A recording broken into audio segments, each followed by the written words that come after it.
Hey, YouTubers, it's Tony with Mayberry Mini Trucks. Today is Saturday, August the 16th, 2025. And this is a video for David in Washington. And David is a long distance customer, as if I even need to say that.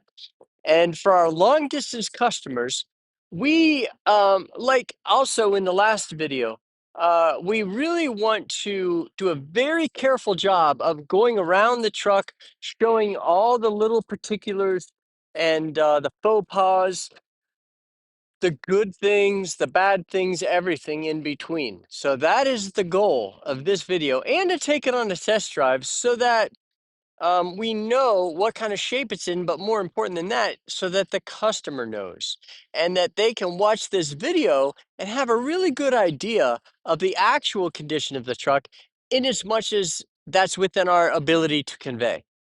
So this is for David in Washington, and it's a 2000 Honda Acti 4x4, 5 speed with air conditioning, and it has 32,038 original miles. So let's go ahead and let's get this thing checked out.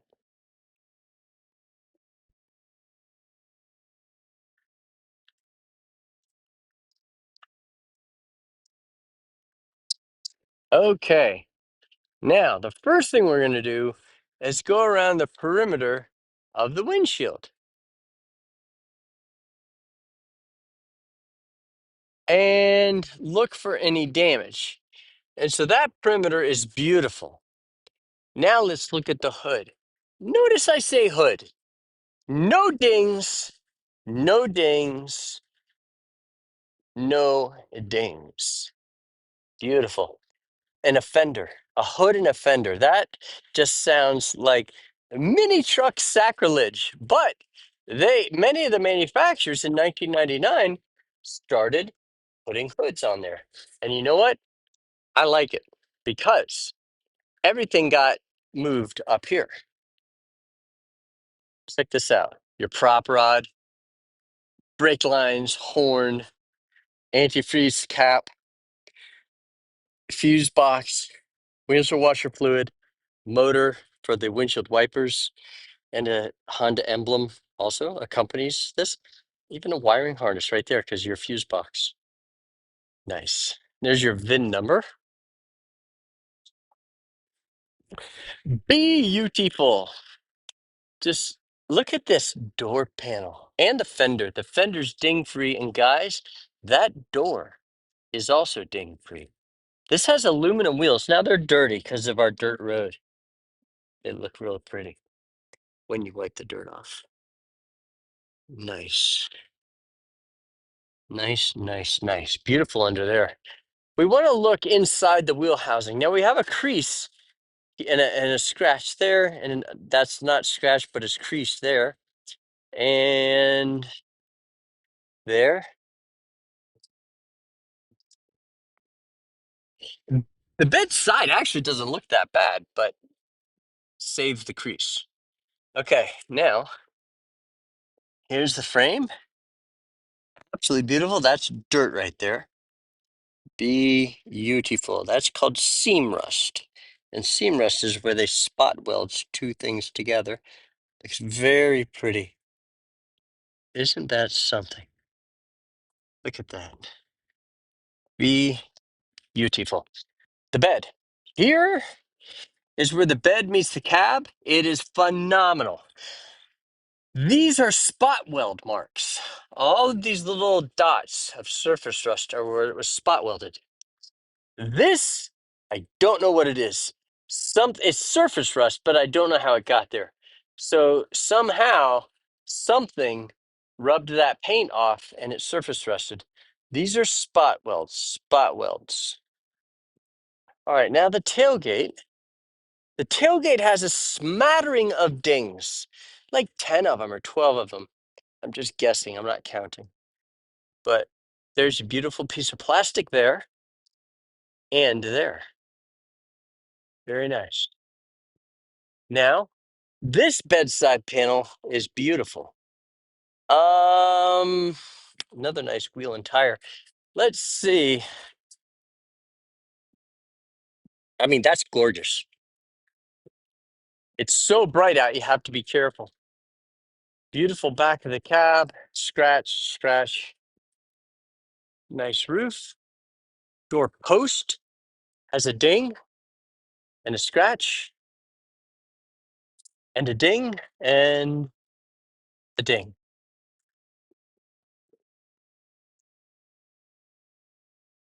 Nice.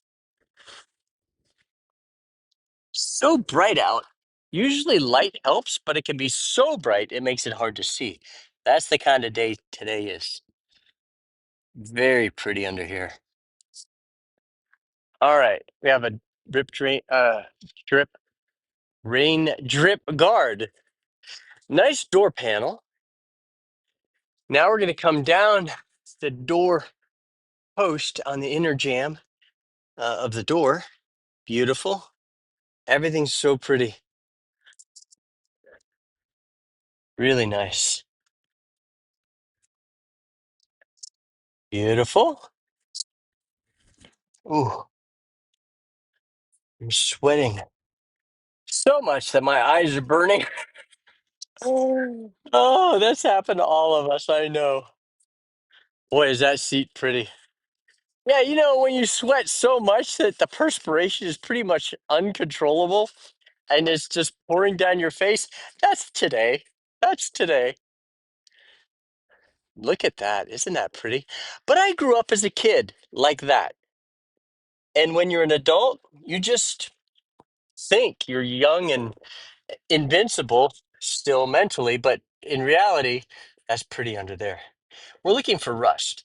But in reality, our limits are a little different than when we were 9 years old.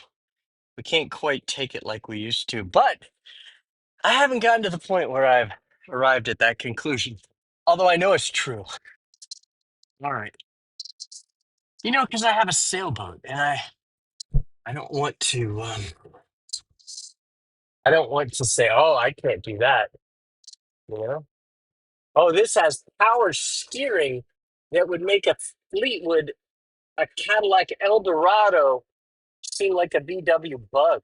This this power steering is so ridiculously overkill. Now, when you speed up, it kind of goes away. That's interesting. All right, so now we're going to go down a hill. Yeah, the power steering is gone now that we're reaching high speed. And I would say that that's a Honda thing. Okay, we're going down a steep hill and we want to get it up to 100 kilometers per hour. Boy, is it nice. It is so hot out. That does make it nice right there. I could roll the windows down and I'd be fine. All right, now I'm in fifth gear and I'm going to get this up to 100. There it is. It feels phenomenal. It feels absolutely beautiful. So, what we're going to do is we're going to turn around and we're going to go back up that hill.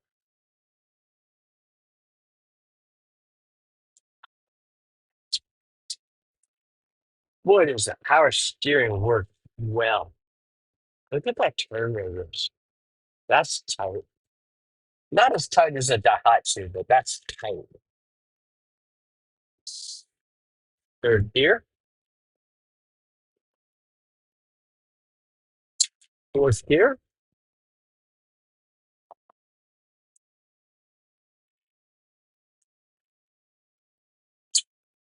fifth gear. Now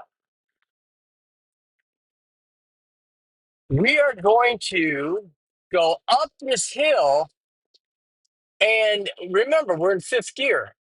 So we are um, holding nicely at 60 kilometers per hour, which is 36 miles per hour, 37 miles per hour. But look what happens. We're going to go around this steep 90 degree, this sharp 90-degree turn, and the hill is only going to be even steeper. Now it's really steep. and we're going 34 kilometers per hour. And guys, we're in fifth gear. Fifth gear. Now let's see what happens. Will the truck survive? Yes. And will it thrive? Meaning actually accelerate. It's fifth gear going 20 miles per hour. Yes, it is accelerating up a steep hill in fifth gear. That is remarkable. So, guys, this is an excellent. This is what we try to do. You know, it only accelerated a couple of miles per hour, but hey, it didn't lose speed going uphill in fifth gear at 21 miles per hour. So, David, there is the test drive of the Honda, which you've been so patiently waiting for such a long time. Um, if you have any questions, give us a call. My telephone number is 336-777-9957. And actually, I know you've got our numbers already. But for those of you who may have questions about something else, Justin's phone number is 336 983-077. Man, I forgot Justin's number. 336-970-970-3885. That's it. 336-970-3885. And I appreciate you guys watching our video. A little embarrassed I can't remember my son-in-law's phone number, but we got the law passed in North Carolina making mini trucks street legal. We did that. We basically got the law passed, the House and the Senate. We educated them. Governor Cooper signed the bill into law, and now you get a title. And we don't charge anything extra. We don't play games. There's no doc fee, prep fee, admin fee, tag fee, title fee. Well, you don't get a tag. We don't give tags. But there's no title fee. Whatever the price of the truck is all you pay. And that includes a synthetic oil change with 5W30 full synthetic engine oil. Um, And Mayberry Mini Trucks started this business back 15 years ago, and we really try to maintain a high standard for business. We only buy nice vehicles, and we'll get tricked once in a while. It's not that we have a perfect track record, but every once in a while we'll get skunked. And but you do have to be careful of people jumping in the business but not knowing anything about mini trucks or how to buy them in Japan. And unfortunately, guys, what happens is people will try to hide things that are wrong with the truck just so they can get rid of it. And that's uh, unfortunate, but that is accurate. So caveat emptor, buyer beware. It's true. So I'm trying to make a little humor out of a serious topic. But guys, I really appreciate you watching our video. Thank you.